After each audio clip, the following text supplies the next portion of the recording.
Sugar ఉన్న వాళ్ళు కొంతమంది కామెడీ ఎలా ఉంటుందో చూడండి.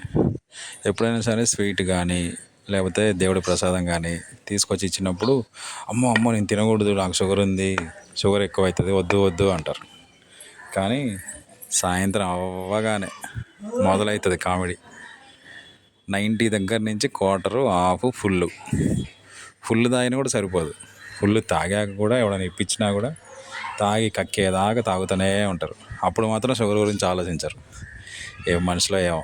అంటే షుగర్ ఉన్న వాళ్ళు ప్రతి ఒక్కరు కాదు, కొంతమంది చేసే పద్ధతి అన్నమాట ఇది. వాళ్ళు చెప్పుకునే మాటలు. స్వీట్ దగ్గర, ప్రసాదం దగ్గర మాత్రం షుగర్ కనబడుతుంది, షుగర్ గుర్తొస్తుంది. అదే మందు తాగినప్పుడు వేరే చెడు అలవాట్లకు మాత్రం షుగర్ గుర్తురాదు. అప్పుడు ఎంజాయ్ చేస్తారు. ఇది ఇలాగుంటారు. ఈ విధంగా చేసినప్పుడు షుగర్ పెరగదా? మీరు జాగ్రత్తగా ఉంటేనే మీ ఆరోగ్యం బాగుంటుంది. అది మీకు అర్థం కాదు. కొంతమంది మాత్రమే, అందరు కాదు.